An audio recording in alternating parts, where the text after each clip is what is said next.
नमस्कार. सर्वात मोठी बातमी समोर येते.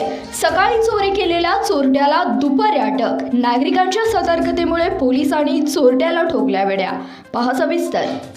सांगोला येथील चांडोळवाडी येथे घरात कोणी नसल्याचं पाहून घरातील 2,000 रुपये रोख रक्कम व 8,000 रुपयांची कर्णफुले असा 10,000 रुपयांच्या मुद्देमालावर डल्ला मारणारा चोर शिवणे तालुका सांगोला येथील नागरिकांच्या सतर्कतेमुळे पोलिसांच्या हाती लागलाय. त्याचे नाव इब्राहिम अब्बास शेख, राहणार सूर्यवंशी मळा, कराड, जिल्हा सातारा असे आहे. याबाबत घटनेबाबत मिळालेल्या माहितीनुसार चांडोळवाडी तालुका सांगोला येथील माया वामन टकले या दिनांक 24 रोजी सकाळी लवकर घराच्या पाठीमागील शेतात मक्याची कणसे वाळत घालायला गेल्या होत्या.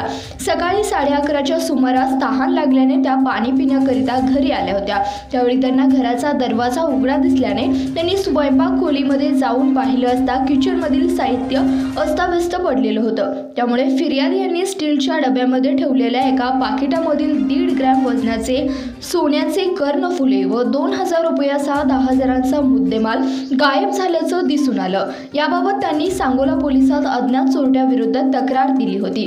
दरम्यान सदर गुन्ह्यातील आरोपी नाव इब्राहिम अब्बास शेख, राहणार सूर्यवंशी मळा, कराड, तालुका कराड, जिल्हा सातारा हा 24 फेब्रुवारी शुक्रवार रोजी वाकी शिवणे तालुका सांगोला येथील संशयितरित्या फिरत असल्याचं स्थानिक नागरिकांना त्याच्यावर संशय आला व यावेळी त्याला काही विचारणा केली असता त्याने उपस्थित नागरिकांना उडवाउडवीची उत्तरे दिली. यावर शिवणे तालुका सांगोला येथील नागरिकांनी सांगोला पोलीस स्टेशनला संपर्क केला असता सांगोला पोलीस स्टेशनचे पोलीस निरीक्षक भीमराव खंदाळे, पोलीस उपनिरीक्षक श्रीकांत जाधव हे वाकी शिवणे येथे तात्काळ दाखल झाले.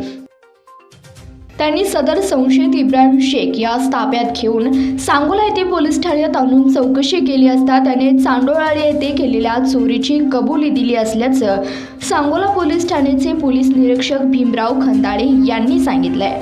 धन्यवाद. पाहत रहा CBS न्यूज मराठी.